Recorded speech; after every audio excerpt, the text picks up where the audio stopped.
Know right now multifamily, I feel like it's in a space where take advantage of it or you go bankrupt from it. Both are happening right now, man. What I want to do is teach the listeners how to buy their first 100 units. So pick the market and start getting the deals coming across your desk from broker relationships or direct to seller. You got to learn. Rod Khleif, how's it going, baby? Good, brother. Good to see you again, man. Excited to have you on the podcast again. Thank you, my friend. Last time we had you on, you were speaking at WealthCon in front of 1,000 entrepreneurs. Yep. But I wanted to have you back on because I know right now multifamily, I feel like it's in a space where you could take advantage of it or you could go bankrupt from it. And I know you're the expert. Both are happening right now, man. I mean, there are foreclosures right now happening.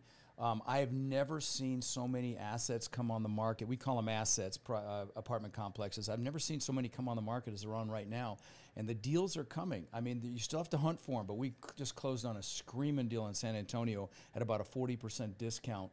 Dang. So, yeah, I mean, just like a unicorn deal. But I'll tell you, there's a lot of operators in trouble. They took this adjustable rate debt called bridge debt, and and these rates are ridiculous. I was talking to somebody this morning that's at 16% on their debt. Wow. But interest? Interest, yes. Dang. No, it's insanity, and the average is like 8%. And with these operators pro forma these deals at 3% or 4%, when it doubles, that's a big deal when you're talking multi-million-dollar debt. Yeah. And so, I know that lenders are working with borrowers right now, but they're not dropping interest rates. They're just adding, they're giving loan modifications, but adding that deferment onto the end of the loan, which to me is just kicking the can down the curb, like we're doing here in this country with our national debt.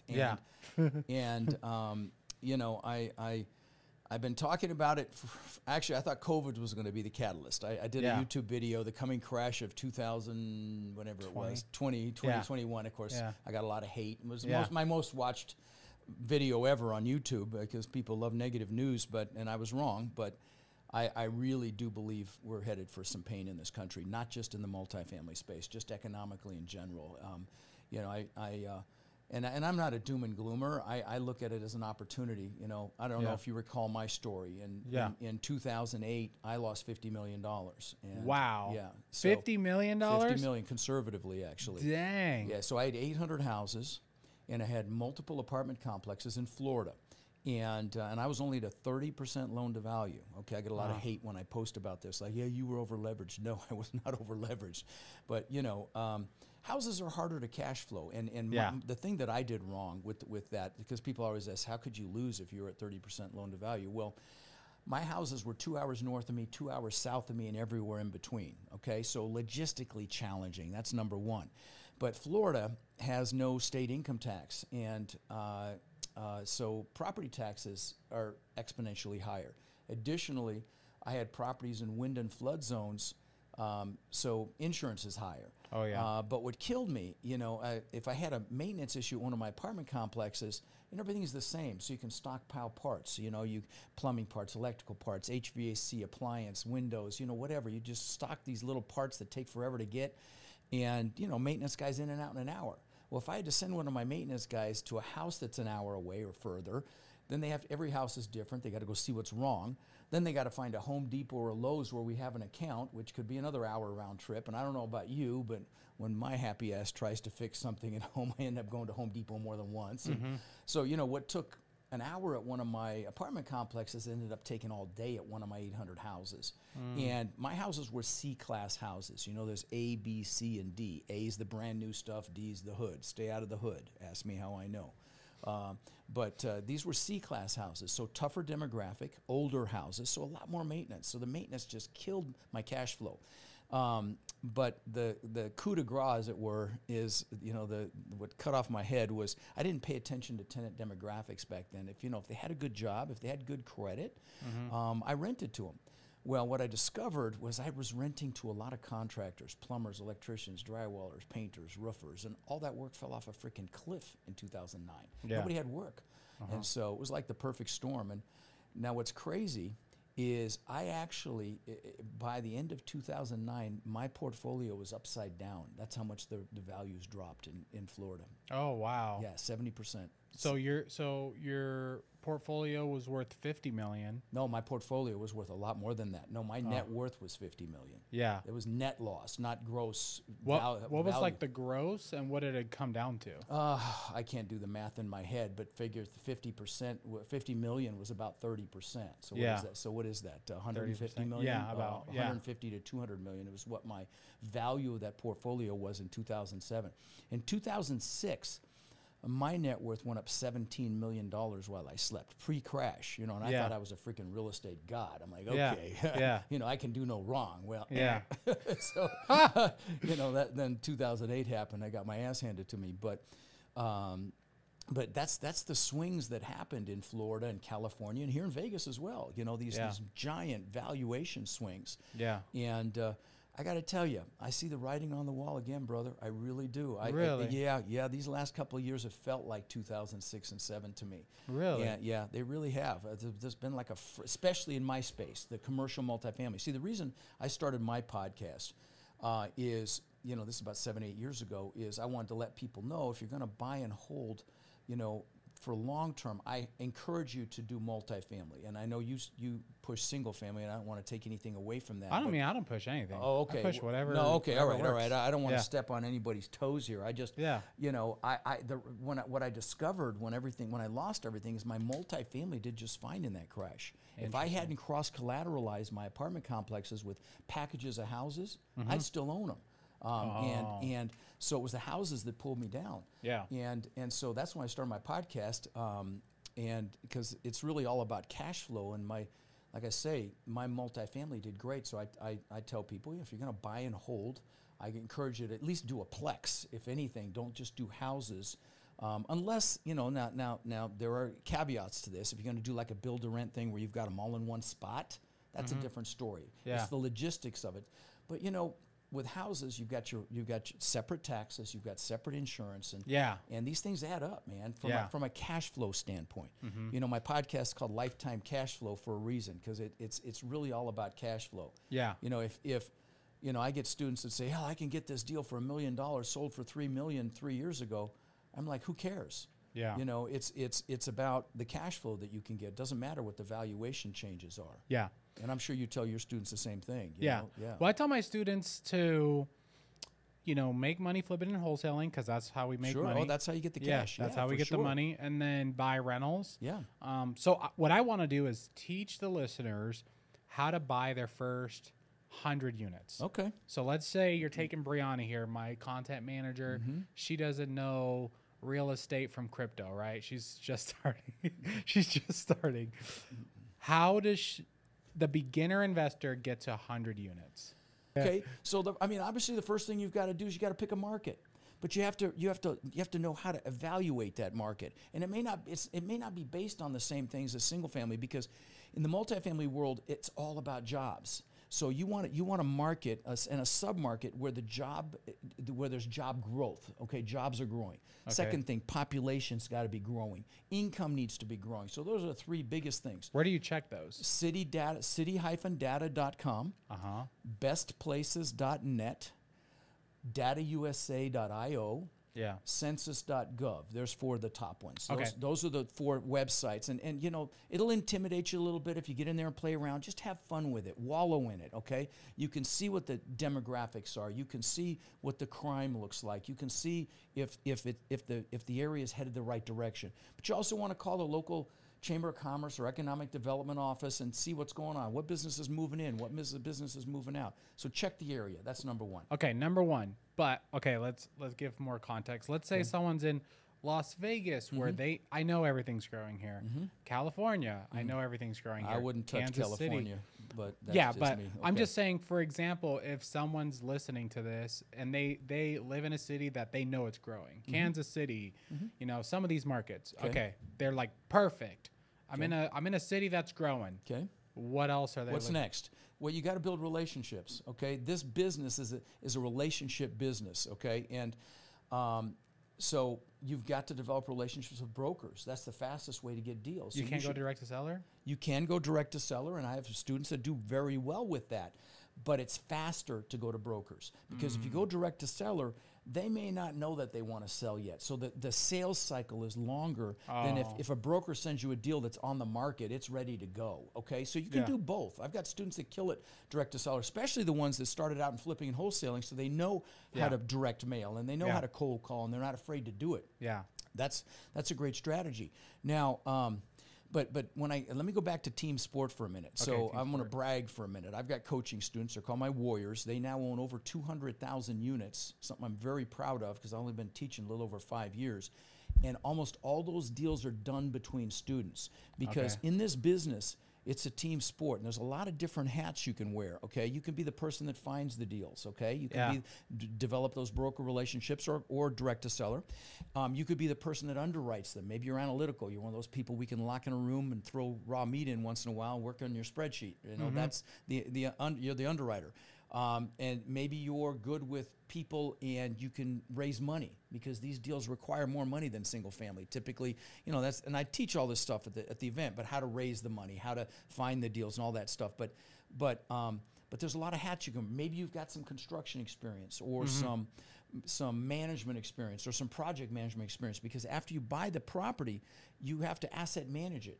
You know, you'll likely hire a third-party property management company to manage it, but you're going to have to manage them, okay? So these are all the different hats that are available. You could be the one raising money as well. So there's all these different things, and it really is a team sport. It's very unusual for someone to buy a 100-door property on their own. Very unusual. I've seen it maybe once or twice in my career, okay? And you know, I don't know about you, brother, but I'll take 20, 30, 40, 50% of something over 100% of nothing any day. Okay, so you know you have to get past this because you know this was really hard for me, by the way, when I did my first apartment complex. Like, you know, I don't like partners. I didn't want a partner, but you kind of have to partner in this business. You really do to get any scale. Partner. Yeah. So you're saying full-on partner. Well, I'm saying do your first deal together. See how well you get along. By the way, if you go to that Rod's Links, I've got a book of questions you should ask before you get in a partnership, okay? Okay. I'm going off different tangents here, but you know, partnerships are like a marriage. Easy to get into and hard to get out of. So you want to make sure you ask all the hard questions up front. So again, at that Rod's Links in the free book section, there's a book on the questions you should ask before you get in a partnership. Yeah. And so very important. But yeah, you're going to team up with people to do these deals. I mean, the partner, team, whatever, it's the same thing. Yeah. So just remember that. And so I'm going to encourage you. And, you know, when I talk about strategies for success, one of them is to play to your freaking strengths, okay? Yeah. Don't try to build your weaknesses. Focus on building your freaking strengths because number one is if you're working inside of what you're good at, like me, I'm a communicator. You put me in front of a spreadsheet, I can read it, but I do not like it, okay? So, you know, some people freaking love it, okay? So play what you're strong at because you're going to love it, number one. You're never going to work another day in your life because work is play when you're doing what you love, right? You're in the zone. You're in the quan or whatever. And you're going to be passionate about it, okay? Yeah. You can feel a little my passion because I love talking about this shit, right? I'm 64. Yeah, you're very, that's what I was asking because you're very passionate about and it's because I love this shit, okay? So when you love it, you're passionate, and passion's required to influence people. Yeah. Right? And you know, in this business, in life, you have to influence people, your kids, your spouse, but in business, for sure, you're going to raise money. You're going to be influencing sellers and brokers and everything else. So if you're loving it, so play to your strengths. Don't try to build your weaknesses. That's my hire, align, or partner for your weaknesses. That's the strategy there. So pick the market. Then start getting the deals coming across your desk from broker relationships or direct to seller. Then you got to learn how to underwrite those deals. So again, get your ass to my boot camp, and I'll show you for $97. $97, don't tell me what your freaking excuse is. Okay, you know, excuses are like armpits. Everybody has them, and they stink. Is it virtual or is it virtual? Oh, it's doing virtual. your freaking underwear at home. It's live. Okay. You know, I got 3 panels every day of you know, probably 3 to 5 billion in assets represented by the panelists. All of them are my students to answer every question. So I mean, it's I've never had a complaint, and I've never had a refund. Thousands and thousands and thousands of people at my boot camps. Yeah, that's unusual. Let me just say that. Unusual. So, but anyway, so you got to learn how to underwrite, and so I start that process. Now you also, it's going to sound like a big sales pitch, and I don't mean it to, but you asked me how to buy your first 100 unit. You're like, buy this thing that I'm about to pitch you. I give you free software to do this as well as part of that. You get our underwriting software, which is kick ass. But you know, you're going to have to play with it. You're not going to be an expert when you look at your first deal. Okay, you're going to have to, you know, you're going to have to look at quite a few deals and play with them. And the first few will suck because it'll take you hours to do it. But then you'll get to where you can smell if a deal's a deal in 15 minutes, literally. So you got to underwrite them. Okay, hold on. All right. So let's rewind. Okay. Someone wants to get to their first 100. What size properties should they be looking at? Should they just go to the 100? No, everybody has a courage muscle. Okay, you know, I've interviewed people with 10,000, 20,000, 5,000, many times doors at my podcast. Okay, and almost every single one of them started with a house or a duplex or a 10 unit or whatever. We have this courage muscle. Okay. Yeah. And you know, I call it the law of the first deal. Okay, it's the scariest. It takes the longest. It's the most stressful. I see it with my warriors, my students all the time. Then they get one. You know, they're bitching because it's been 6 months, 8 months. They don't have one. Then they get one. Next thing you know, they have 3. I'm like, what the hell just happened? It's you know, it's that mental block, right? Yeah. And so, you know, I spend a lot of time on mindset, and I'm going to encourage you, whether you work with me or anybody, you got to focus on your mindset. Mindset's critical. In fact, I'm looking at Lewis Howes' book right there in front of me, Greatest Mindset, Unlock the Power of Your Mind. It's 80 to 90% of this is your mindset and your psychology. Only 10 to 20% is this crap I'm talking about multifamily. You got to actually do it. Yeah. Right? And you got to get off your ass and actually do it. You got to push through that fear. Yeah. You know, you got to push through those limiting beliefs that you might have, and or maybe you're comfortable. Yeah. You know, comfort zone's a nice warm place. Yeah. And we both know nothing freaking grows there, right? Yeah. So you got to, so it's all mindset, but right, it's all mindset. So, you know, but back to what I was talking about, we were talking about this before we started recording. I think the proverbial shit is going to hit the fan here soon. And I don't mean that to scare anybody. I think there's going to be incredible opportunity. Yeah. So, you know, if there were ever a time to pick a vehicle, you know, maybe it's buying businesses. I think there are going to be great deals on businesses. 80 million baby boomers that are retirement age, and they've got businesses. So buying businesses. I wish there was 2 of me. One would be buying businesses for sure right now.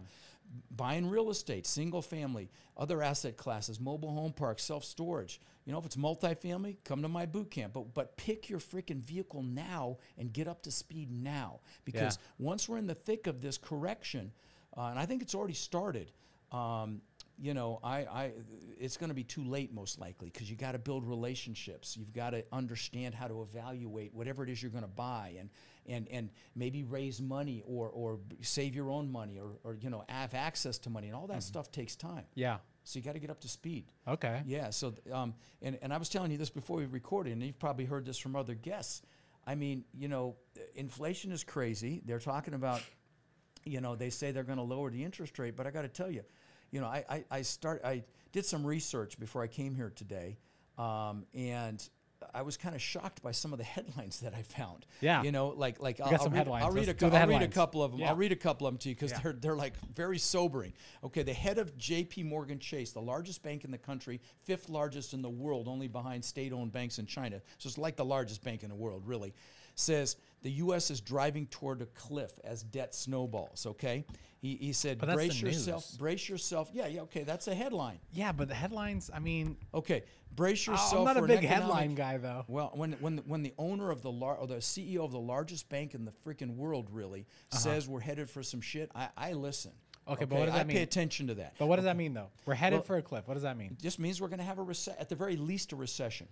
Okay. Okay. I mean, Donald Trump, love him or hate him, says it could be as bad as a Great Recession. Okay. He's quoted as saying that. Okay. Okay. What do we do with that? What do we do with that headline? What you do with it is you prepare for the possibility of it. Okay. How do you prepare? You either get in cash, save your money. Don't blow your money right now. Don't be out there buying the Lambos and the stupid shit. Save your money, or start talking to people about pooling money to take advantage of opportunity. Learn how to raise money, okay? Because cash is king in a crisis, okay? Yeah. And everything's going to go on sale if this happens. I really believe it's going to happen, but, you know, I've been wrong before, but I don't think so. You know, I was telling you this before we started recording. 80% of the world's money supply has been created in the last 4 years. Yeah. Okay. all through history, up till 2020, only 20% of the money that's in circulation was there. Another 80% was added in the last 4 years. And we wonder why we have inflation. You know, and that's what Jamie Dimon's talking about here. You know, Nouriel Roubini, who predicted the last financial crisis, he was a White House senior economist under Clinton, said, warns of a coming greater depression. Okay, this is unfortunate. I mean, you know, again, I'm not trying to scare anybody with this stuff. I'm just trying to say, you know, at some point we're going to have to pay the piper in this country. Right now, we are paying $1 trillion a year in interest on our national debt. But I get all this, but and what? And what are we going to do? When the shit what?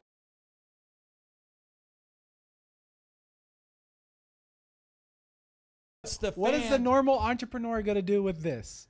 Get ready. Okay, and what? So that's learn, nothing. like I just said, pick a freaking vehicle, dude. Pick a vehicle. Maybe you buy businesses. Get them to finance those buying businesses. This is nothing. Like, hey, the economist said the economy's going to crash.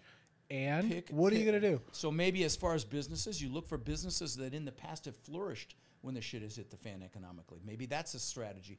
You got to. But in real estate, strategy. Well, real estate's fantastic because real estate is inflation proof. Okay, in fact, but real what do estate you do? Real estate benefits from inflation. You learn how to freaking buy multifamily or buy some other real estate asset class, man. Okay, that's what you do. Well, teach us then. All right, let's keep going. All right. So you picked your market. You know you gotta build a team. So in your market, find people that are doing this and align with them. Right? Okay, that's number 2.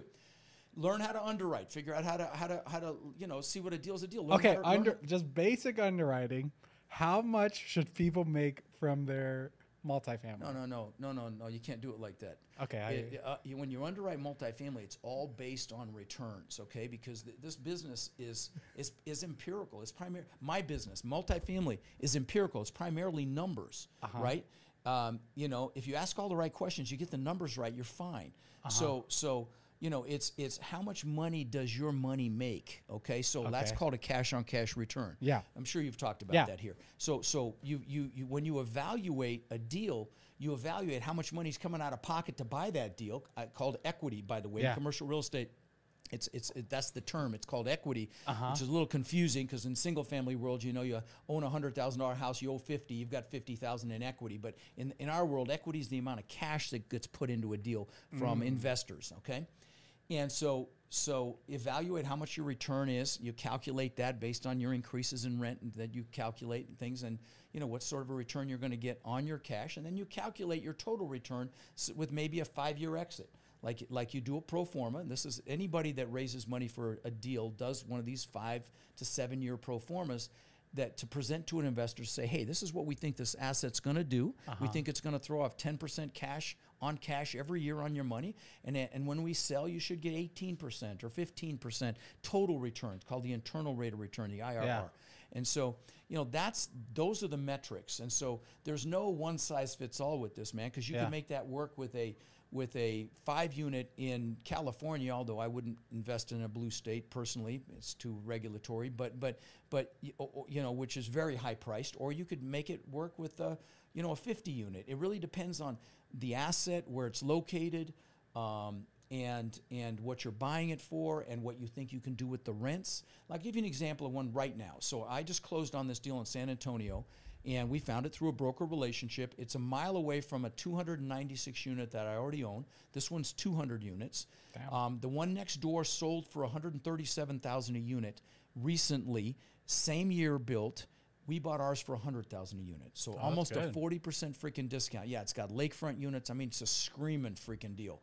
And we're going to put about almost $4 million into it. We're going to redo all the interiors. The exterior is going to look fantastic. New pool, new pickleball courts, just all kinds of stuff. And the returns there are very solid. We should get, I think, I'm going from memory here, I think 8 or 9% cash on cash every year. And we're very conservative, by the way. You can imagine after losing what I've lost that I'm very conservative. Yeah. In fact, that's the first deal we bought in 18 months because of the frothing in the market. So, you know, and we should get about 17% internal rate of return on that deal. And that's very conservative estimates. I like to under-promise and over-deliver. But, you know, that deal's done. But the point is, that's how you measure one of these things. And it can be the same measurements on a 10 unit as it is on this 200 unit because it's based on how much money your money makes. Yeah. Okay, Okay. so let's redo the numbers, but do it for like a fifth grader. How much did you buy this apartment for? 20 million. How much did you put into it for the down payment? We assumed a 4% interest loan. Okay. Now, don't quote, it might be 4.1 or something, Yeah. but don't quote me on this. This is from memory. Yeah. Okay, so a 4% interest loan. It's still got 7 years left on it. In the commercial world, you can get a 30-year amortization, which this has, but Yeah. you'll always have a balloon at some point. It's 5, 7, 10 years. Yeah. And why people are in trouble right now is a lot of operators got these adjustable rate mortgages with a 2 or 3 year window on them. Yeah. Okay, Yeah. and they're coming due. Yeah. And the thing in our world, when you've got an adjustable rate loan like that, you have to buy what's called a rate cap. Yeah. Okay. To give you some context on a rate cap, so a rate cap allows you to hold the interest rate at a certain rate for a period of time, right? Yeah. In 2020, you could get a $100 million rate cap, $100 million loan, 3% rate cap, wouldn't go up more than 3% whatever your stated rate was, for 3 years. Yeah. That was $23,000. Oh, okay. That same rate cap, the last time I checked was about 8 or 9 months ago. Forget 3 years, 1 year was 2.3 million. And guys, people don't have that kind of money to Yeah. buy these rate caps. Yeah. I'm actually dealing with it on an asset my next partner got me into where we're having to buy a rate cap. It's going to be $1 million. It's staggering. That's a lot. So that's why a lot of operators are struggling right now. And that's why opportunity is coming. Even if it doesn't happen globally, there's definitely going to be opportunity in the multifamily space because there's a lot of syndicators that got into it that got this adjustable rate bridge debt because they got higher loan to values. We're getting a little in the weeds here, but the less money you put into a deal, cash out of pocket, that equity, the higher your returns are going to be. Yeah. Okay. Well, so Fannie Mae and Freddie Mac, which is conforming loans for multifamily, that's like the belle of the ball. That's what you want to get for your multifamily. Yeah. They dropped their loan to value to 60, 65%.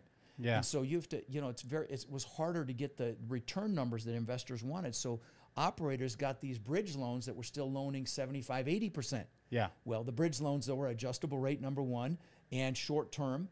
And it's very onerous debt. It's really kind of like the hard money lender equivalent in single family. That's what bridge loans are. So, Yeah. It's So the same as you hard know all money. this. Yeah. So Okay, back to this deal. All right. So, 15 million. You got a 7% it was interest about a rate. $14 million loan. We put about, or maybe it was 13, 12 or 13 actually. It was 12 or 13 million. We assumed. I'd have brought all this if I didn't known you wanted to dig into it. 12 or 13. So what is it? 6, 7 million that we raised to. You put $6 million down? Oh no, we put 12 and a half down. Okay. So, Wow. So we raised 6 or 7 million just from the purchase price of the loan. We had closing costs. We charged a 3% acquisition fee, so our acquisition fee was $600,000 on that deal, which the partners that put it together get. Okay. Yeah. And then we raised 3.8 or 3.9 million for the improvements we're going to make to it. So I mean, you okay. total all this stuff up, it was 12.5 million is our total raise. Wow. Yeah. That's a lot. Yeah, it's a lot. Yeah. And I teach people how to do this. It sounds like a lot, but I'm going to tell you. I mean, I it's wouldn't say it relationships, sounds like dude. a lot. I would say $12 million. Well, it is a lot. Okay, my point is, it sounds scarier than it is. Okay. Yeah. I mean, and so it's intimidating at first. And until you do one, like I say, once you've done one, you're like, okay, that's all there is. Okay, Yeah. I get it now. Okay, so on this deal, how much money will you make from it? I don't want to shoot from the hip, man, but I mean, we get this thing turned around. It should. I'm guessing it'll be worth, well, a whole lot more than we paid for it. I mean, Yeah. So I mean, we bought it at effectively a 40% discount. So, what is that? Another $8 million right there, and we're going to make improvements. It'll be nicer than the one next door, a lot nicer. And so, I would guess it'll probably ultimately be worth 35, 40 million. And then how much, is your play to just fix it up and then sell it? No, we do the Burr method, but on a big so keep scale. it. Yeah. Buy, renovate, Yeah. refinance, repeat. Yeah. So it's the same thing. So my podcast is called Lifetime Cash Flow because I'm, I mean, listen, I've flipped and wholesaled. I got students, by the way. I did this in my, we talk about wholesaling for a second. In my Warrior Facebook group, about a year and a half ago, I posted, how many of you have wholesaled a deal and made over 100 grand?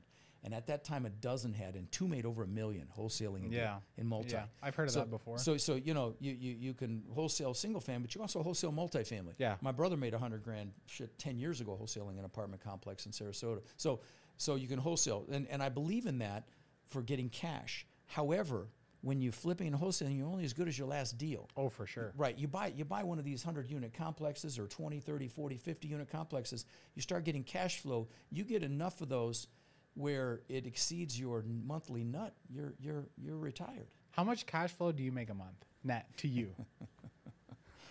Oh, I don't like to talk about Oh that. my God. I don't like to talk You know about what I've that. noticed? All these multifamily guys never Oh, say no, how much money. I listen, it's I mean, it's a lot. Okay, let what's me just a say lot? this. Let me just say So this. $12 million? I used to have a sign above my bed that said $100,000 a month. Okay. Okay. And now it says $1 million a month. Okay. Okay. I mean, I have a sign at my house that says All eat right. clean and do good. Smart ass. Now I do really well. Okay. Okay. Okay. What does that mean? That's so funny. I don't know, man. It's You don't know? It's hundreds of thousands a month. Hundreds of thousands of bucks Yeah. net to you. Yes. Okay. That's Yes. pretty good. Yeah, that's Yeah. really good. So but it takes some time. But I've got lots of students that have retired from very high-paying W-2 jobs because their passive income from their properties exceeded their high W-2 income with jobs, with kids, with all of that. They made it happen on the side. So again, don't tell me your excuses. I'm not speaking to you, obviously. yeah. No, I I'm speaking take to it those all. of you I'll guys take it. listening because, guys, if you want this, you just got to make a decision. So let's if you don't, we can keep going on strategies. You got to learn how to syndicate. Okay, we syndicate these things where you pool money together. Okay, Yeah. like that was a syndication, that $12.5 million we raised. Okay, Yeah. and I I have a syndication attorney teach that part in my boot camp. You got to learn how to raise the money. You got to learn what sort of financing to put on the money. I have a loan broker teach financing for an hour at the boot camp. But and then you've got to property manage or asset manage that asset after you close on it. So those are all the pieces, the big pieces that I teach. And I spend a lot of time on mindset and psychology too, on my podcast and at my boot camps. But, I lost my train of thought. So that's the strategy for buying one of these things. Yeah. And it's not Do something. you think someone could do that in 2024? Absolutely. If there was ever a time to learn this freaking business, it is right freaking now. Okay? Or learn something to take advantage of what's coming. Okay. And so, Why did you buy that building if you're not optimistic and you're talking about these headlines? The beautiful thing about real estate, multifamily real estate, is it doesn't matter if the market crashes. People need a place to live. Okay. Now, if you're in a D asset or a C minus asset where they are really getting killed by inflation, I'm single now for the first time in 13 years, and congrats. Congrats. Yeah, it's a little painful actually, but I'm sorry, but no, it's okay. But yeah, that's the attitude I should have. Yeah. But I went to the grocery store and I bought some shit, and I'm like, are you telling me $150 for that? Are you freaking kidding me? Yeah. And it's like, I don't know how some people afford it. And I'd said that to the clerk, and she shook her head. Or filling my truck cost me $130. Are you kidding me? I mean, people that live paycheck to paycheck are dying on the freaking vine. Yeah. And so, so I would say this: if I would not be buying C class or D class assets right now, okay, just because I think that demographic is going to continue to get hurt. Now, A and B assets, those people will have money; they can afford to pay their rent. Yeah. And so, and the beautiful thing about inflation is once you've purchased the property, the loan is locked. Okay, you follow. The loan payment is locked, and if inflation doesn't just move up the price of goods, it moves up the price of rent. Okay, as rent goes up, your net operating income goes up. So let me give you an example. See, in your world, I know you do multi as well, but in single family world, your value is based on comparable sales, on comps, right? Yeah. So you can't dictate, what other properties are going to sell for. Yeah. So you don't have a lot of control there. Yeah. In my world, the value is based on net income. And any increase to that net income is an exponential increase to the value. Like that 296 unit that's a mile away from the one we just closed on. So I'll give you 2 examples. One, my manager, when we first took it over, did a fire inspection, because you got to make sure the fire extinguishers, smoke detectors, all that shit. And she found, I think, 50 pets that we didn't know about. And I love pets, but you're going to pay to have them. Yeah. It's about $25 a month. Dang. Those 50 pets at $25 a month equated to about a $400,000 or $450,000 instant increase in value. Interesting. Yeah, because it's a multiple of the net income. Any increase, a dollar increase in the net income is about a $17 to $20 increase in value. Yeah. Okay, I did that kind of fast. A dollar increase in net income, $17 to $20 increase in value. I'll give you another example. We painted the parking spaces at that asset, the 296 units. And we said, hey, for $25 a month, you can have your own parking space right in front of your apartment complex. And we had 100 people take it. That was a $750,000 increase in value. Yeah. Now, people are like, oh, bullshit, you can do your math. Well, let me tell you how that math works, okay? Because I get a lot of hate on this when I talk about this online. So I'm a little responsive on this. So, you take that $25 a month times 100 people that took it, right?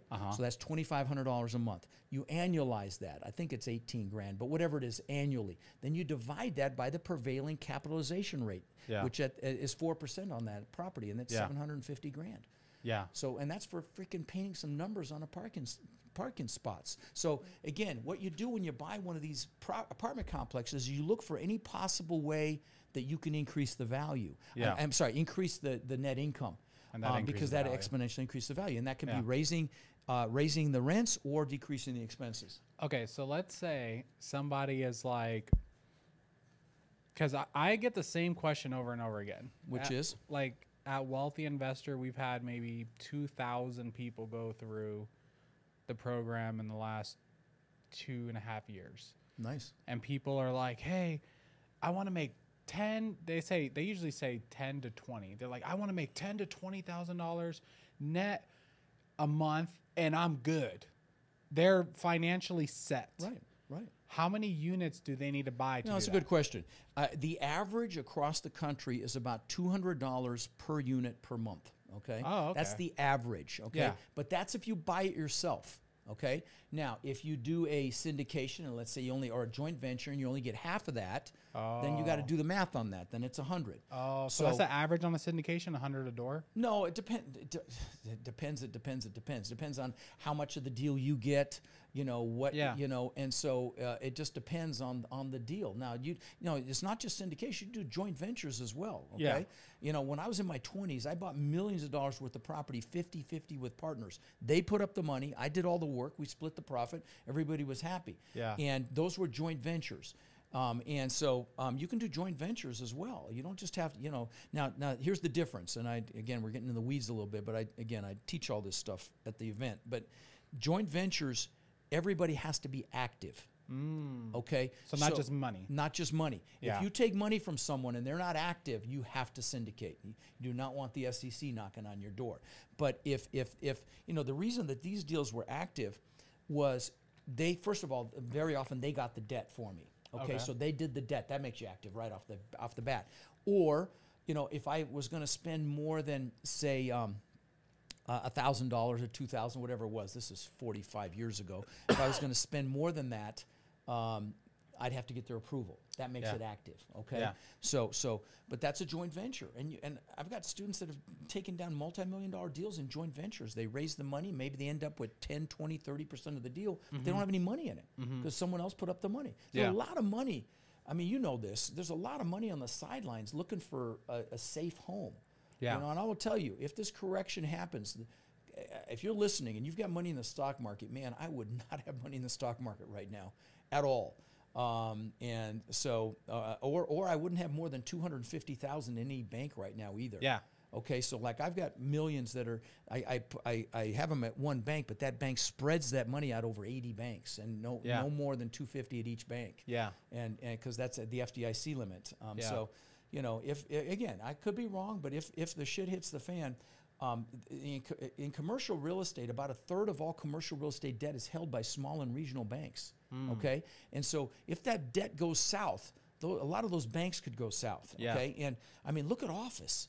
Okay, the office environment, the average, I believe the average occupancy is about 70%. These deals don't even cash flow if they're not at 85%. So office, that environment's getting killed. Multifamily is a lot of pain there as well because these operators got this crappy debt. Yeah. So again, I believe there's opportunity, but you want to take a minute and talk about the psychology of this? Yeah, I want to transition mindset. I want to ask you one more multifamily question. All right. So if someone's buying a 5 to 10 unit, like a smaller apartment, like above 4, but Yeah. whatever. But by the way, no, that's a really important distinction. 2 to 4 units is residential Yeah. multifamily. It's based on your income, Yeah. your debt to income, and the values based on comps. Yeah. 5 units plus is considered commercial, Yep. and the lender is looking at the property's ability to service the debt, not your ability. Yep. Okay, so they want to make sure the property can sustain the debt. It's called the debt service coverage ratio. They want to make sure the property and the values based on net income. Yeah. Okay. Okay, so let's say they're looking at a 5 to 20 unit or whatever, a smaller unit. Are they still syndicating if they're raising money for that property? Oh, if they have people that aren't actively involved, you better believe it. Oh, okay. Oh, absolutely. So, you okay. take money from anybody Yeah. and you offer them a return, and they are not actively involved. You have to syndicate. Now, don't get Even on don't get residential? it doesn't anywhere. Oh yeah. Oh, absolutely. okay. Oh, absolutely. Yeah. And don't get intimidated by that. That's just stroking a check to an SEC attorney that does all the paperwork for you. Yeah. You just got to sign a few things and, dot your I's, cross your T's. Don't be intimidated by it. Okay. It's really, it's a little intimidating at first, but once you're doing, you're like, okay, I get. And you have software that helps you through this. Like there are portals that'll help track all the money and help you communicate with your investors and have them, sign everything properly. There's portals that help you do that. What terms do you, on a smaller unit for a beginner investor, what are like terms that you should be pitching your investors? Well, first of all, if it's smaller, I'd consider a joint venture versus a syndication. I'd say, hey, why don't you play a small role actively in this thing? Yeah. And let's just do a joint venture. Let's get, but don't tell me you're going to do a JV with 10 people because it's not going to be realistic that everybody's doing something. Yeah. Okay, so if you're going to do a joint venture, it shouldn't be more than about 5 or 6 people total. Okay, that way everybody's got a role, they're doing something, right? So a smaller one, I'd look at joint venture, but if you're gonna raise over $1 million or $1 million or more, I'd do a syndication. It's gonna cost you anywhere from $10,000 to $20,000 in legal fees. What if you're raising because it's going to be a smaller unit, less than $1 million? What are like less than $1 million? terms? Then the options you could do a syndication. You just gotta weigh the cost of the legal work of that. Yeah. Or you could do a joint venture. Yeah. I can tell you, I know people that have gotten one investor to put $1 million into a deal that they joint ventured. Yeah. There's students of mine that Yeah. have done that. So, you want to be creative. I will tell you right now, creativity is coming back into this environment because deals aren't selling. Sales are down 90% right now. Dang. Okay, so multifamily sales are down 90%, and refinances are way down. Okay, Yeah. because the problem, and this is why there's a lot of operators in trouble. Okay, and because they either have to sell or refinance if they got debt due or they can't afford the debt. We were looking at a deal in San Antonio where the lender reserves, because the lender can make you start paying reserves if they see that there's a window here before you have to come up with a rate cap and all that. Lender reserves for this guy went from $8,000 a month to $80,000 a month. Do you think that impacts your freaking cash flow? Yeah, right? yeah. So that's what's happening, and so these sales are down, refinances are down. So a lot of operators are caught between a rock and a hard place right now. Yeah. And so again, opportunity. Okay, that's the bottom line, opportunity, and there will be bank REO properties. It's a given. So real estate owned is what it's called, like a bank foreclosure. So there'll be opportunity to buy from banks as well. Yeah. So I don't know if I answered your question, but Yeah, that did. Okay. So let's transition to mindset. So I want to talk about like your mindset on your high moments when things are cranking, and then on the low moments when you lost like $50 million. So on a high day or on a great day, first before mindset, what do you actually like do? What are you making sure gets done on a work day? Well, one thing that I do, I had Hal Elrod on my show. I don't know if you've had him. He wrote a book called The Miracle Morning. I've heard of it, yeah. Okay, and that, and great guy, by the way. If you have a chance to get the book, get it. It's really good. But it's about what you do every morning to set your day off right, okay?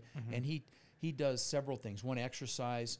Another one is prayer or meditation. Another one is journaling. He calls it scribing.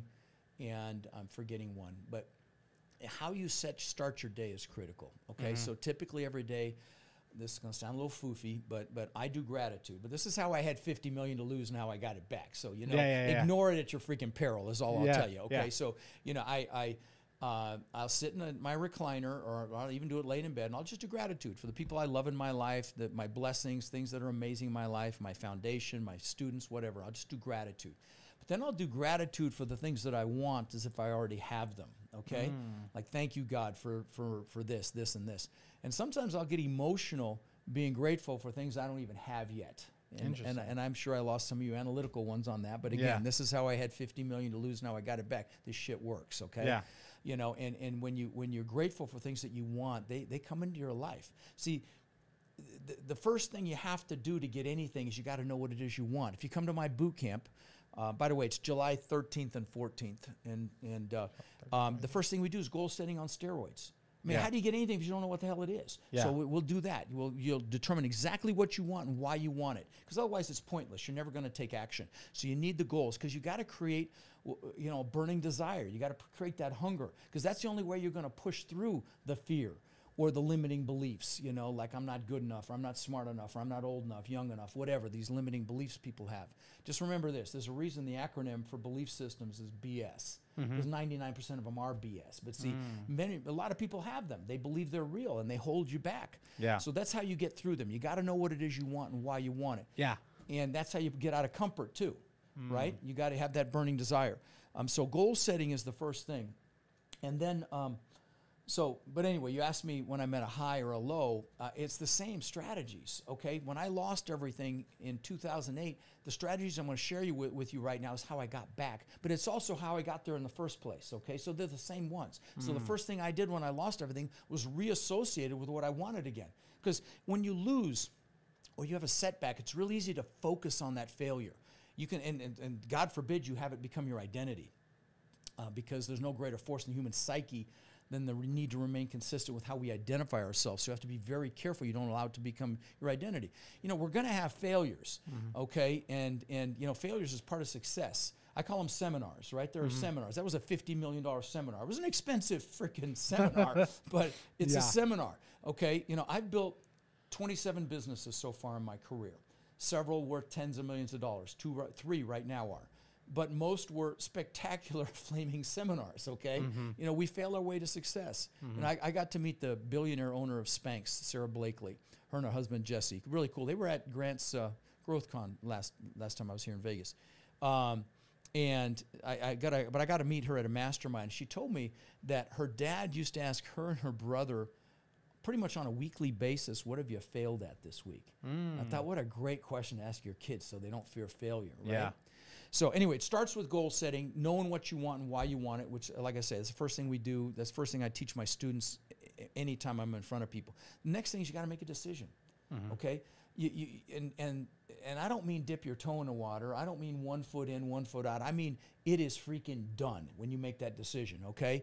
And the Latin root for the word decision means to cut off. If you're going to attack the island in battle, you burn your ships because you're taking their damn ships home, okay? That's a decision. It's done. And then once you've made that decision, you're no longer just interested. You're committed. And when you're committed, you're like a train on a freaking track. If you're just interested, you're going to get knocked off track. Yeah. And so, the goals and the desire will get you started. That'll get you started. That motivation will get you started, but it's that commitment that'll bring you home. So you make a decision. Then you've got to take the first step. Dr. Martin Luther King said, you take that first step in faith and the next step will be revealed. Right? And we talked about it with the law of the first deal. It's the scariest. It takes the longest. And then once my students, I see it all the time. They get one, and the next thing I know, they have 2 or 3. It's just crazy. Happens every time. So, but you got to take that first step, and it can be scary, but you got to make that first move and get started. And you know, Lao Tzu, thousands of years ago, said the journey of 1,000 miles begins with a single step. But you got to take that step. And because, you know, if you're caught in analysis paralysis, and a lot of people are, especially you analytical ones, and you know who you are, and I love you, and I can tell you, you're some of the most successful people in my world, because my business is empirical. It's a lot of numbers. And that's why I tell you, if you're not analytical and you don't love numbers, you align with someone that is. I've got, you know, both of my past 2 partners have been CPAs, okay? So I'm the mouthpiece, they're the numbers, okay? Yeah. It's a great synergy. But you don't want any regrets. You know, if you're afraid of failure, I would tell you, be afraid of being in the same freaking place you are right now a year from now, unless you love where you are right now. You know, that's what you should fear. There was this nurse in Australia. She was a hospice nurse. So she took care of patients when they were about to die. Her name was Bronnie Ware. And she asked him a question. The question was, do you have any regrets? And she even wrote a book about it. It's something like The 5 Regrets of Dying. You know what the number 1 regret was, Brian? It was not living the life I could have lived, living someone else's life, not doing what I know I'm capable of. Yeah. I can't think of anything worse than that. Fear that. Don't fear freaking failure. You know, and so, and then the next piece in this journey towards success is you've got to manage your focus.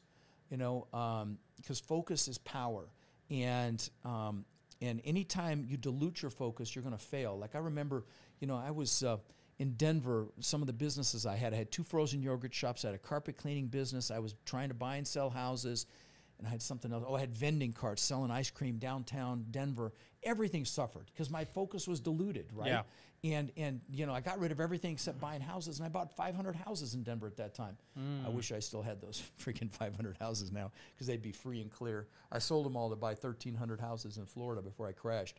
But yeah, anyway, woulda, coulda, shoulda. But yeah, that was because focus is clarity, focus is power. So you really got to be careful with it. I don't know about you, but I'll be sitting watching Netflix and I'll be scrolling through freaking social media while I'm doing it, which is fun, but it kills your focus. Okay. And You said it's fun. Yeah. That was funny. yeah, You said it's fun, but it's bad. fun, but Yeah. it kills your freaking focus. And so, you know, I listened to 2 podcasts. I thought you were about to say Tupac. No, yeah. I listened to 2 podcasts. I listened to Joe Rogan and I listened to Tim Ferriss. I try to get both sides of the aisle. I'm definitely more on one side than the other. I know who Tim But Ferriss is. Yeah, Tim, you don't? Oh, so one of the largest in the world. What does He he talk interviews the best of the best in their different walks of life, like the best athletes, Michael Phelps, the swimmer, NFL, NBA players, best actors, Jamie okay. Foxx, Ed Norton, Hugh Jackman, Arnold, CEOs of the biggest companies in the world, Zuckerberg, billionaires like Ray Dalio. But what he does is he deconstructs their success. Very intellectual conversations. But these are the best in the world at what they do. And I started to hear a pattern, Brian. They almost all meditate. Oh. And what does meditation enhance? Yeah. Focus, right? See, focus is freaking power. You know, and here's the thing though. Whatever you focus on gets larger. You know, both positive or negative. Like when I lost everything in 2008, if I'd have just kept my focus on losing $50 million, it would have gotten larger and I never would have gotten anywhere. I had to redirect my focus towards what I wanted. You know, I'll get people to call me and say, how do I get out of student loan debt? I'm like, wrong freaking question. How do you make so much money? The debt's irrelevant, right? That's the right question. You know, they asked Mother Teresa if she was anti-war. She said, no, I'm pro-peace. And you get the distinction. Yeah. Wherever you focus, it's critical. And that's why the goal setting is so important, because what the goal setting does is it triggers something in your brain called your reticular activating system. And that's that subconscious filter that you're not consciously aware of it, but your brain is pointing you in the direction of things it thinks you're interested in. Like the first time you buy a car, you know, you never really notice them. Once you buy the car, they're everywhere, right? Were they there before? Yeah. Of course they were. And that's your reticular activating system. And that's why goal setting is so important. And that writing them down, not putting them in your head. You know, we talked about playing to your strengths, because that builds the passion and your ability to influence. So that's important. You know, playing to your strengths also, when you're passionate, it breeds your innovation, it breeds your creativity. So make sure you're playing to your strengths. Super important. Just a couple more pieces. One is who you hang out with, your peer group. You know, when I was losing everything in 2008 and 9, I was in Tony Robbins' Platinum Partnership, okay? At the time, it was like $130 grand all in. It's a lot more than that now. But you know, I was around people that were killing it in that crash. So I'm losing everything there, and they're like thriving because they had prepared for it, like I'm telling you to do. I'm telling all you guys listening to do. Prepare for it right now so you can capitalize on what's coming, because it could be the greatest transfer of wealth we've seen in our lifetimes. I've seen that quote many times. That's what could be coming. And so these people had prepared, and they were thriving, and they're like, get up, you puss, 50 million, schmillion, get up and make something happen. Yeah. Now, is that who you want to be around when the shit hits the fan, right? Yeah. So be careful who you align with. You know, so many people will default to a peer group of people they went to school with or people they work with. And those people, out of their fears or their own limiting beliefs or their fear of losing you or their fear of feeling rejected if you succeed, could hold you back. So I'm going to tell, and sometimes it's family. So I'm going to tell you, you know, love your family, but choose your freaking peers proactively. Choose who you allow to influence you. Super important. Okay. And the last thing I'll mention is, and this is going to sound foofy, but again, ignore it at your peril. Let's talk about gratitude for a minute. Gratitude is the most powerful foundational emotion we have available to us, and it's how you manifest anything you want in your life. So when I'm doing gratitude in the mornings, that's how I get what I want, because I'm grateful as if I already have it. Gratitude lowers our blood pressure. It strengthens our immune system. You know, brings us closer to our spirituality, and so you want to every morning, you know, as part of whatever you do in the morning ritual that you do, incorporate gratitude, because that's how you get what you want in life. And so don't minimize that. It's super important. Yeah. Are you Christian? I am. Okay, so you said spirituality. Well, I'm spiritual. I'm kind of a version of Christian and spirituality. I believe in God. You know, I don't believe in religion. I believe in God. So. Do you believe that Jesus Christ died on the cross for your sins? I'm not sure. Okay, so I'm not sure. I'm working on that right now. I'm actually in some coaching on that right now. Let's talk about it. Can we talk about it? I sure, but I've just started it. Okay, in fact, I haven't even had my first session with this guy. I just hired him because I want to, you know, as part of this breakup with my ex and things like that. I've been focusing on me. I've got a relationship coach. He flew out to my compound to get interviewed on my podcast. If you want to know more about me than you probably want to know, go listen to my podcast and watch the one that says Rod talks about his breakup, because I was incredibly vulnerable, talked about how I fucked up and so on and so forth. But as part of this self-discovery journey to become better and you know, and I think, which is important whenever you split up with somebody, I think you need to look in the mirror and focus on yourself. As part of that, I'm looking at Christianity. Have you ever really looked at Christianity before now? No. No? Okay. So what made you decide to choose to look into Christianity? Well, it was at the advice of my relationship coach, full disclosure. Okay. And you know, I go to church and I tear up, honestly. I get emotional when I hear the messaging. So, I love the messaging. And you know, and I spent 20 years with Tony Robbins, which is, it's not the same, but it's not that much different either. It's positive things that you do to be a better person, to leave the world a better place. It's all that stuff. Yeah. But I used to be the guy that I have to see it to believe it. You know? Oh, yeah. And you know, I'm really pragmatic and whatnot. But Yeah. I will tell you, I've seen some pretty amazing things so far in my life. Like I was at a Tony Robbins resort in Fiji, and he brought in this spiritual leader from India, a guy named Bhagwan, who's got 200 million followers in India. This guy, 200 million followers, no bullshit. And he had this process he took people through where he gave you a blessing on your forehead. Interesting. And I saw some, and it's non-denominational. It's not a religious thing, but I saw some incredible healing and things that were inexplicable. So it started me thinking that there is more than what we can just see with our eyeballs. Yeah. And that's why I'm receptive to more than I would have called myself an atheist 2 or 3 years ago. Interesting. Honestly. Yeah. Well, maybe not atheist, super spiritual, but not religious. Okay, so do you mind if I talk to you about Christianity? No, not at all, man. Okay, so this is what I've gathered, right? Okay. And I got baptized. Let me say something. Hold ahead. on. Go Let me ahead. say something before you start, because Go I ahead. don't want to end this on a negative.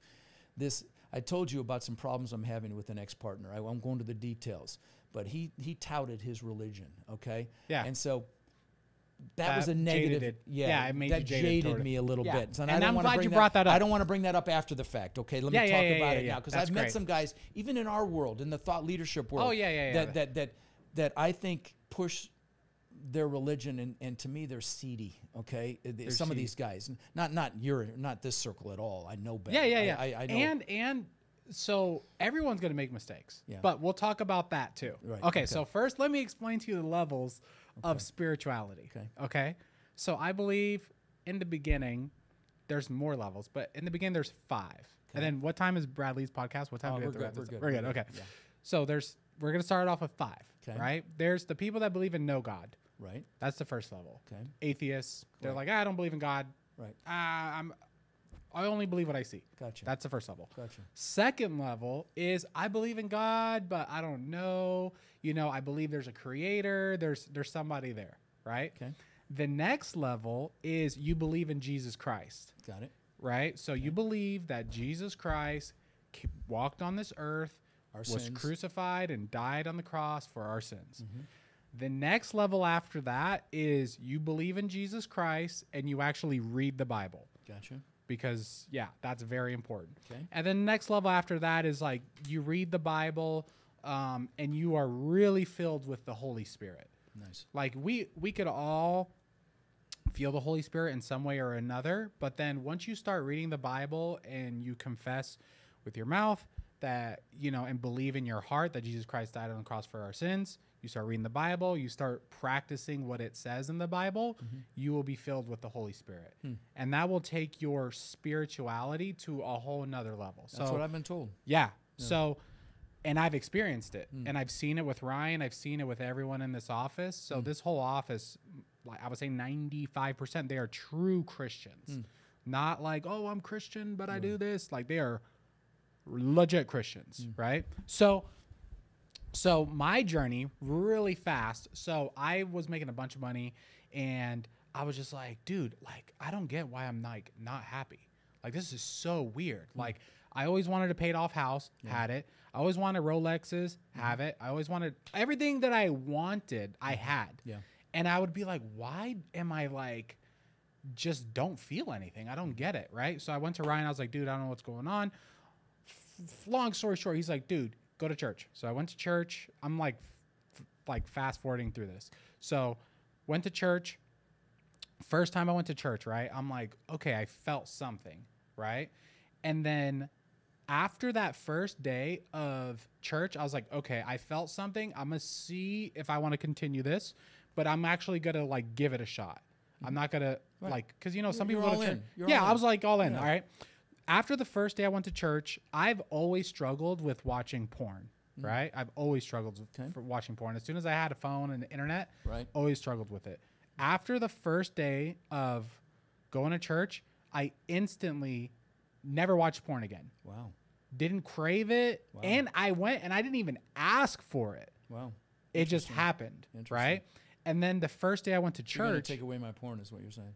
Yeah, I'm just really. fucking with you. But for me, that was something that was like to me, right? That was something that I was struggling with. it. So, and then the pastor said something on the first day. He was like, the devil, the enemy, one way that he gets you is with shame, right? So my shame was I watch porn, I curse, I drink, I do all these things.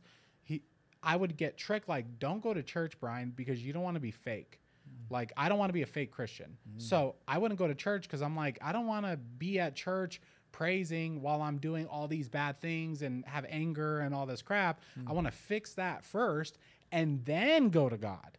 And then when he said that, I was like, that's exactly what I've always felt. That's why I never went to church. So that was a big one. And then like a week later, I was in Ryan's front yard and we're like literally sitting on the concrete. One of us laying on the concrete. And then he was like, dude, what's wrong? Like, what are you struggling with? And I was like, dude, I just like I'm anxious all the time. Like all the time I'm anxious.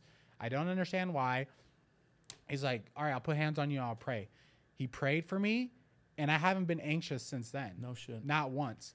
So the porn, the anxiousness, and then remember I was just like, I was just not happy. when I really dove into it, I could literally be driving to work and be crying for how grateful I am for my team members, for this office, for my whole life. Never felt that before, ever. Nice. And that happens now like weekly because I just feel like, and this is not me like, I'm grateful for this, I'm grateful for that. It's just like a feeling of just like, it's just like a feeling almost sometimes of like water falling on you or someone grabbing your arms or something like that. And yeah, I think It's beautiful, man. Thank you for sharing that. Yeah, You've yeah, hopefully- you've motivated me to give it more energy.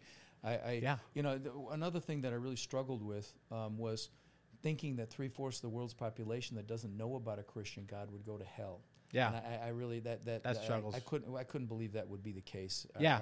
That God would. Yeah, so do let's that talk stuff. about those two things. So the first thing you said was about the people that are Christian or whatever, right? So your faith needs to be in Jesus Christ. It's not, the Bible doesn't say, hey, worship the guy that's a millionaire that cheated on his wife. I don't give a shit if any Christian messes up. That I am focused on Jesus Christ. No, I get it. Yeah. I just what was disgusting about is just the fact that they used it. That Oh, they yeah. used it to. I mean, I've sit and listened to people crying that truly were religious Christians that put $11 million into this deal. That And they were lost money. bamboozled by this fucker. 100%. Okay, so it's different. It's not like worshiping him. It was just like believing him because he used that. That would to me was Exactly, disgusting. But But I could use the analogy of like, oh, well, you know, this black guy killed someone. I can't trust black people. yeah. Oh no, I agree. Oh, I Yeah. agree completely. I agree. Yeah. I listen. I think they're wonderful people that are religious. I also believe there's a good bit of hypocrisy. Oh, in 100%. that area. 100%. But you know, I will say I got to give Ryan a shout out because he is a beautiful soul. Yeah. And I knew that the first time I met him, and Yeah. and I knew he was religious, but he never pushed it or tried to do anything with it. Yeah. Which is what impressed me so much Yeah. about him. Just to give him a shout out. Yeah. Yeah. But anyway, no, let me share an experience with you. I Okay. don't know if I shared this the last time I interviewed with you, but I had kind of an epiphany. So, you know, I worked for 20 years because I knew I wanted to live on the beach. And so I lived in Denver, and there's no freaking beach in Denver, you know. So I visualized living on a beach for 20 years. You know, I visualized the palm trees and the sand and the surf and the waves and all that. And 20 years later, I built this what's probably now $25-30 million mansion on the beach. On the beach on one side, I had my boats on the backside. It was called a Gulf to Bay. Yeah. Beautiful 10,000 square foot home. I mean, spectacular home. I mean, hell, I had aquariums on the second floor that cost me almost $200,000 to give you an idea.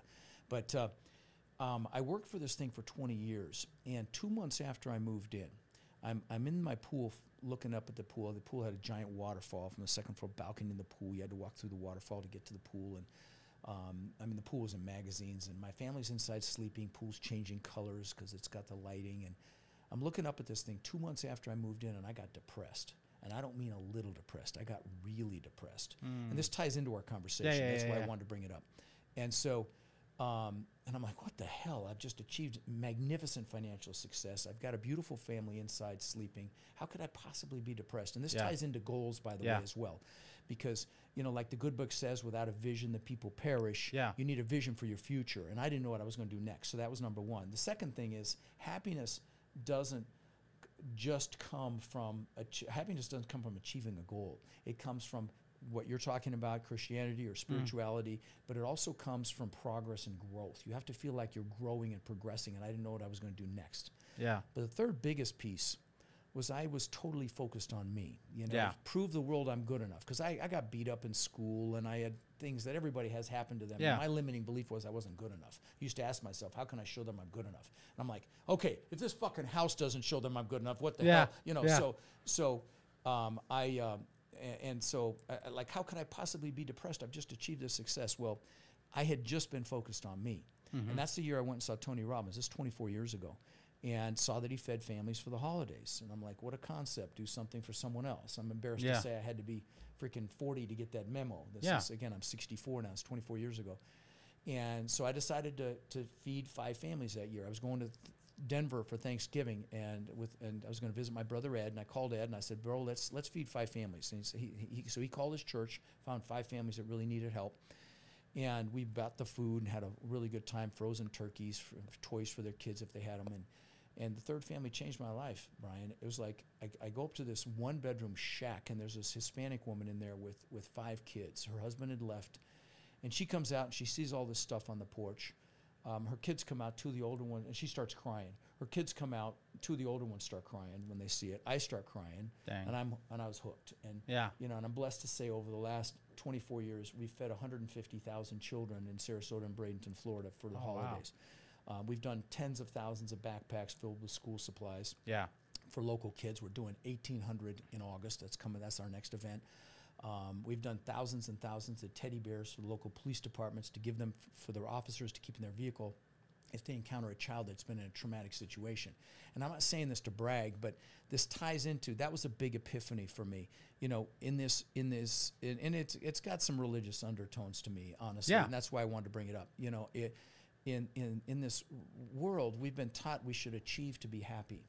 You know, like you were 100%. just talking about it. Yeah. Like you got the house and all that. We should achieve to be happy. Yeah. But if you're giving back in any fashion, you're happily achieving. Yeah. And I know it's a play on words, so I'm going to tell you, even if you're listening, you're like, okay, yeah, well, you had money, that's why you did it. No, if you want the money, do it now.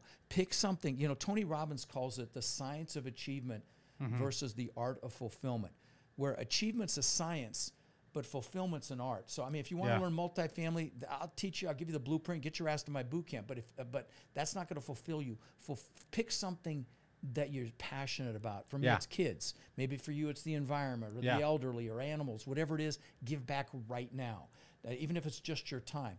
You know, I did and this is the last thing I'll talk about. I did a Hall of Fame award for my warriors at 2 of my last 2 big boot camps. I do live events once a year, but we do this Hall of Fame for exemplary students of mine, not just based on their financial success, but just how much they contribute to the group. And we did a slide for each one of them, and I had 1,000 people at the last two boot camps, and we did a slide on each one of them, and I started to see a pattern. Every single one of them does something philanthropic. Human trafficking, veterans suicide, veterans homelessness, schools in India, on and on and on. I pointed to the 1,000 people, and I pointed up there. I'm like, that's what we call a freaking clue, okay? You know, power moves to those who serve, and not just serve, you know, the way I'm describing, but maybe it's serve like you just serve me, you know, with your talk about God. But power moves to those who serve, and I really believe that. And, and so anyway. Okay, so there's a Bible verse. It's Mark 8. It says, "What good is it for someone to gain the whole world yet forfeit their soul?" So there you go. The thing is with money, like obviously money is important, and like we're all about making money, right? But like if you are worshiping money, and some people will say, "Well, I'm not worshiping money." But if all you're doing all the time is trying to make more money, you are worshiping money. That's what it is. Yeah. So if someone's listening to this and like, how do I get closer to God? Like, put God first. So Christians are taught that morning routine that you're talking about. So that prayer and meditation, you're supposed to be praying and meditating with God. So so we believe that, you know, your Christianity is a relationship with God. Yeah. So how do you grow a relationship? You spend time. You spend time. Good. You have to spend time with God. And I believe because you're so, you know, you're very motivated. If you put that motivation to God, I believe that you will see it quickly where it won't take long for you to be like, oh, wow. And only God will, like with my porn thing, and everyone has their own testimonial, something will happen where you'd be like, there's no way that just randomly happened. There's no way. It's going to be something. I understand what you're saying. Yeah. It's going to be something personal. There'll be a sign. Yeah. And then the crazy part is too, the closer you get with God, when you get really close, it's not just like, oh, like, I think this is a sign. Sometimes he'll be like, hey, do this. And you'll be like, damn. Like, why is he telling me to do this? And then you do it, and then you're like, oh, okay. So, yeah, just communication with God grows with, like, meditation with God, prayer to God, reading the Bible. And if you really want to feel it, fast, like an intentional fast. If you do a 1-day fast, a 2-day fast, a 3-day fast where you're like, God, going into this asking for clarity on XYZ or whatever, and you do it, you will feel God for sure, I believe. And I felt it. I've done some. I did a 5-day fast in Puerto Rico actually at really? a Tony Robbins event. On oh God, I wanted to say the name of the island because you're from there, and I'm drawing a blank right now. Puerto Rico? Yeah, no, it was not on Puerto Rico. It was another island about a half hour away. But anyway, it was a Tony Robbins event, and we did a 5-day cleanse fast, and it was very spiritual. Oh yeah, for sure. Yeah, so that's cool. There's a reason why Jesus Christ went out and fasted for 40 days. But what about, like, if you don't mind talking about it, like, what do you wish you would have done different in your relationship with your ex-wife? Well, you need to go to Rod's links and listen to my episode with my coach, because I go deep on everything. It's a little embarrassing. Well, embarrassing is the wrong word. Very vulnerable. Let me say that. I was very vulnerable. I did a lot of things wrong. I move 1 million miles an hour. Okay, I control 3 large companies, and as part of that process, I use control. Yeah. Okay. Sometimes I use ultimatums. You're going to do this, or you're going to regret it in my business. Okay. Yeah. And you can't bring that shit home. Yeah. And so a little bit of that I brought home. My coach told me that some of my behavior was feminine. I'm like, what the fuck? Are you kidding me? I consider myself the most masculine guy on the freaking planet. That killed me when I heard that. And then, going to her and complaining, I made her the center of my universe, okay? And that was a mistake. I mean, if you would ask her what my purpose in life was, she would have told you to make her happy. And that was the truth. I spoiled her. I loved her. I focused on her. But at the expense of relationships with men. And you need relationships with the same sex. Women do this naturally, but men sometimes can isolate. So I was kind of isolated. She was my whole world. And so now I'm building more relationships with men. Yeah. Because I never did that. I was why bother? I want to be with you. It was almost codependency in a way. And so, that was a big piece. And so it sounds like you were serving her a lot. Well, I was serving her a lot. Okay. Yeah. And to me, a world-class relationship is when you live to serve each other. Yeah. The problem was it was too much. Okay. Oh, okay. It was too much. It was like I said, it was almost like a codependency. So I need relationships with men for this reason, because I would bring her my complaints. I would tell her when the shit hits the fan, as you know it does in our business. Stuff happens all the time. And my coach said that she was emotionally babysitting me. Oh God, you got to be kidding me. So anyway, because when you have relationships with men, you can share these things and spitball them, and then when you go to your lady, you can not just tell them what happened, but you can talk about the resolutions you've come up with rather than just complaining. Yeah. And so there's a few of the things that I was doing that was stuff I'm working on. I'm also incredibly impatient. So now when I do my podcast interviews, my coach has me squeezing my legs so I don't interrupt people. Like, I've got, 1,400 reviews on iTunes. I'm at 22 million downloads, but I am at 4.5 stars, which kills me. I'm not at 5 because people are like, stop interrupting your guests, let them talk. Oh, really? I get the hate from people about that, and that bothers me. But yeah, so I'm working on that impatience and that need to interrupt and all that shit. And honestly, the truth of the matter is, it's just me trying to make myself look better when I'm interrupting my guests. And so that's the truth of it. It's embarrassing to admit, but it's the truth. Okay, last question. So I'm gonna ask, like, general business. You're talking to a 23. You're 63, right? 64. 64. So we're just gonna do this 4 times, and hopefully the advice is different. So you're speaking to a 23-year-old, 23-year-old right now. What advice would you give them? It could be about life, real estate, whatever is the most important thing. Well, I'd say a single 23-year-old. You got it. Yeah, I'd say find what you think you could love doing.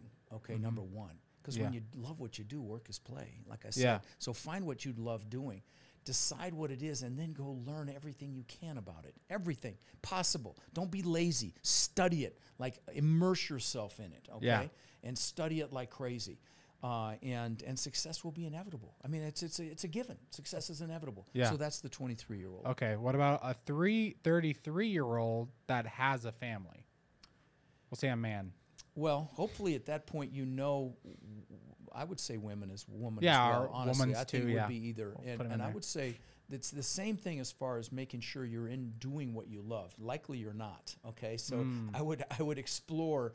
You know, if it's real estate, pick your asset class. You know, if it's crypto, I don't know a damn thing about that, but whatever it is, if it's investing in the stock market, if it's buying businesses, pick your vehicle, and make a decision that, you know, unless you're thrilled with your life, you know. Yeah. I'm assuming you're not in this example, okay? So Well, let's say they are. Let's just say they have a they're good thrilled job. with their life. Yeah. Well, then I would just have them focus on making making it even better. There's always another level. I would just, Tony Robbins calls it CANI, constant and never-ending improvement. Because if you're flatlined, if you're not growing, you're dying. Yeah. So I'd focus on growth. I'd focus on continuing to grow and become more. But if you're not happy, I would discover what makes you happy and double down on that, triple down on that, go make it happen. Yeah. Okay, and so for the 33-year-old, but I would also tell the 33-year-old not to ignore your kids. Okay, my greatest regret in life, and I teach this at my boot camp too. Sorry to keep plugging the fucking. Oh boot yeah, camp. no, yeah. But plug away. I do a weekly planning process at the boot camp. That's how I managed 2 large companies at the time, and my greatest regret in life was I'd come home to my kids at that mansion on the beach and I'd play with them, but I wasn't there mentally. Oh. And so I'd miss things, I was distracted trying to prove to the world I was good enough, right? And it's my greatest regret in life. My kids would tell you I'm an incredible dad, but I didn't live up to my own expectations. Oh. And so, I tell my students this, all my coaching students, my boot camp students, I tell them, nothing is worth that, okay? So, part of this planning process, I teach blocking time for the people that matter. I will tell you, someone would rather have 15 minutes of your total attention than an hour of you distracted on your freaking phone. Yeah. Right. And so you've got to plan that time so you don't have those regrets. Yeah. So that's the other thing for the 33-year-old. What about 43? And what do you think was the biggest difference between 33 and 43? Energy. Okay. Yeah, I think your energy starts to diminish. I would say focus on your freaking health. Well, you have a ton of energy, so I Well, can I imagine do. you at 43. I'd be like, damn, you gotta chill out. I've got an exercise room at my. I've got an exercise room in my compound that would blow your mind. Yeah. But better. I mean, it's as nice as most of the hotels here. But that's an exaggeration. But it's as nice as most hotel. These ones at these hotels are incredible. But focus on your health. Focus on your energy. Because it's critical. You start to diminish, after in your 30s and 40s, and to create, especially if you're not where you want to be, because to create that magnificent life of your dreams, you got to get uncomfortable. Like I said, that's where that life is, but you've got to have the energy to take care of your kids, to take care of your spouse, and to go do this side hustle while maybe you've got a consuming W-2 job. It takes energy. So focus on what you eat, focus on your exercise, and you'll have the energy to accomplish it. Yeah. What about 53? Well, same for sure. I mean, all the way along the while here, you should be looking at investment vehicles that will create cash flow. All from 33 to 53, you should be looking at acquiring assets that create cash flow. Obviously, real estate's the best. I love multifamily. You love single family. You love everything good. I love land. Yeah, businesses, whatever it is, focus on buying assets throughout this journey that create cash flow. Again, it's all about cash flow. And so the hat right there on the hat behind you there, cash flow. That's it. My podcast, Lifetime Cash Flow. It's all about cash flow. So focus on that, and focus on your health, and focus on the people that really matter, so you have no regrets. Same message. Okay. Yeah. What about what's mentally being 64? Well, I'm sorry. One other thing. Yeah.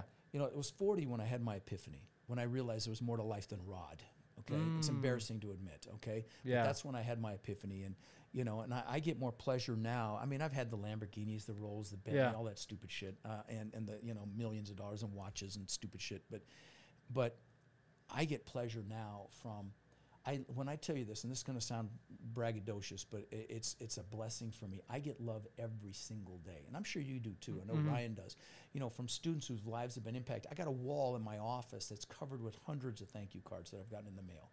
Every day I get DMs or emails or gifts or cards from people whose lives have been impacted. I get recognized almost daily now out, and it's the greatest blessing in the world, man, because you know, and again, trust me, I look at this as a blessing. This is not an ego braggadocious thing. This is just incredible blessing, and which is why I'm addicted to it, which is why I'm passionate about it. I freaking love it, you know, because we're changing lives. We're making the world a better place. 100%. Right? Yeah.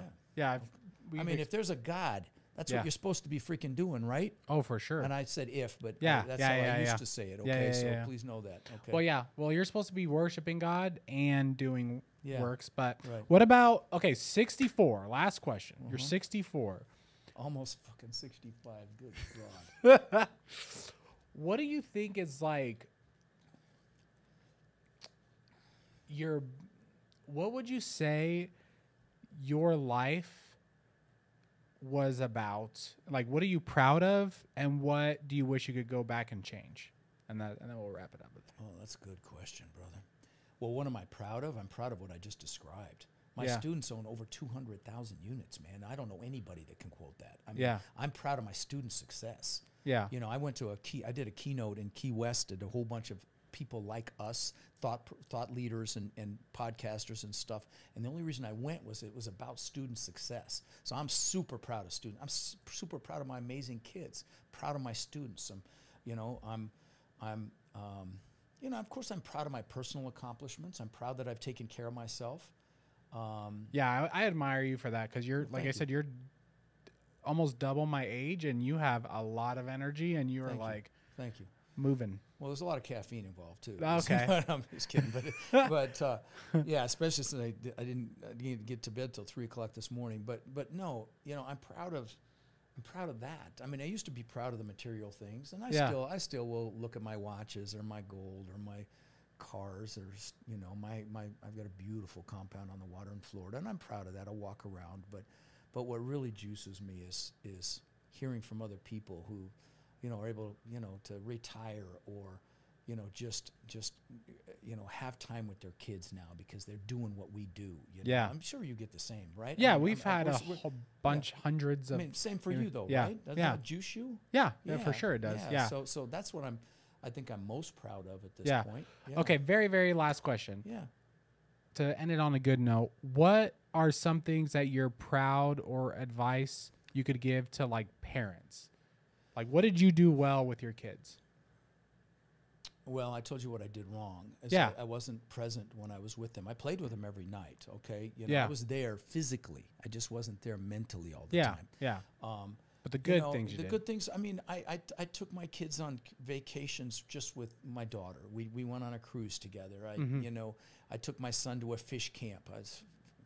Funny stories there, but we don't have time. But you know, just spent one-on-one time with them. You know, they call me every couple of days asking business advice. I mean, what a blessing is that? Yeah. You So know? you've raised good kids. So you've done good for sure. They're great kids. Yeah. They're beautiful souls, is what they are. And so, you know, it's giving them that attention. You know, I've screwed up. I butt heads with my daughter sometimes. She's exactly like me, and well, poor thing. But you know, we do the best we can. You know, I wish that I'd spent more time studying how to be a better parent. You know, there are a lot of books about that, and I didn't do that. I wish you had to have a license to have a kid. Honestly, you have to have a license to drive a car. A kid's more important. I wish that they would teach you some of these things that would help you. And those of you that are brand new parents, I'd encourage you to go out and get some books and read about discipline and about, you know, core values and these things that you need to be teaching your kids. That, you know, I kind of did ad hoc, but I should have spent some time studying it. I think. And I wish they forced that in school. They, you know, don't get me started on the school, our education system, but I wish that was one of the things they incorporated, as well as, of course, financial literacy and entrepreneurship and things like that. You know. Okay, so on the YouTube video, all your links are going to be in the description of this video. Yeah. But for the people listening to this, where do they go? Go to rodslinks.com or text the word links to 72345. All my stuff is there. Remember to use the code Brian to get the $97 price on my virtual boot camp. Listen, if you have any interest in real estate, even if you're not sure it's multifamily, I promise I'll give you your $97 back if you don't freaking love it. Let me just Yeah. say that, okay? It's never I'm gonna go happened. to There's a it. first time for everything, but I don't sell anything. It's just full-on training. It's drinking through a fire hose, okay? I'm just going to tell you that. Drinking through a freaking fire hose for 2 days, and I have to recover for a week afterwards because it's all me, you know, for the bulk of it. But, yeah, go to Rod's links or text the word links to 72345. A bunch of free books there. Like I said, the book about if you're going to get into a partnership for any Yeah. kind of business, you definitely want to ask those questions. My podcast link is there. I hope you'll check it out. Every week I do an episode called Own Your Power, and it's a motivational clip. You give me 5 minutes a week, I'll juice you. Okay? There we go. 5 minutes a week. That's all I need. And I do one every week. Yeah, it's good to see you again, Yeah, brother. that was great. I That was appreciate fun. having me on. Yeah. All right, guys. Thank you for listening to the Wealthy Investor Podcast. If you haven't subscribed, peace.